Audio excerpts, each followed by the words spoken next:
ડીસા આમ આદમી પાર્ટી દ્વારા બંધારણના ઘડવૈયાને પુષ્પાંજલિ અર્પણ કરાઈ। આમ આદમી ઉમેદવારોએ ચૂંટણી જંગ પૂર્વે વિજયના આશીર્વાદ લીધા। ડીસા નગરપાલિકાની આગામી ચૂંટણીને લઈને રાજકીય માહોલ ગરમાયો છે, ત્યારે આજે બંધારણના ઘડવૈયા ડોક્ટર બાબા સાહેબ આંબેડકરની જન્મજયંતિ નિમિત્તે ડીસા આમ આદમી પાર્ટી દ્વારા એક પ્રભાવશાળી કાર્યક્રમ યોજવામાં આવ્યો।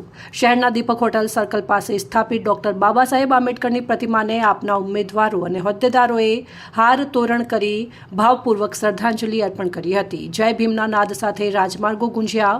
નગરપાલિકાની ચૂંટણીમાં જંપ લાવનાર તમામ ઉમેદવારોએ પોતાની ઉમેદવારી નોંધાવ્યા બાદ એક જૂથ થઈને બાબા સાહેબના ચરણોમાં શીશ ઝુકાવ્યું હતું। આ પ્રસંગે મોટી સંખ્યામાં ઉમટી પડેલા કાર્યકરોના જય ભીમ અને ભારત માતા કી જયના નારાઓથી આસપાસના રાજમાર્ગો ગુંજી ઉઠ્યા હતા। કાર્યક્રમમાં ભારે ઉત્સાહ અને જીતનો આત્મવિશ્વાસ જોવા મળ્યો હતો।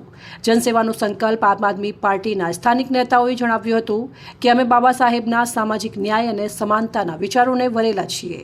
ડીસાના પ્રત્યેક નાગરિકને પાયાની સુવિધાઓ મળે અને ભ્રષ્ટાચાર મુક્ત શાસન આવે તેવા સંકલ્પ સાથે અમે ચૂંટણી મેદાનમાં ઉતર્યા છીએ।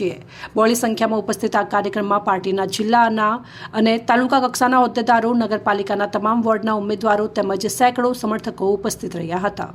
અહેવાલ અમૃત માળી, સંબંધ ભારત ન્યૂઝ, ડીસા।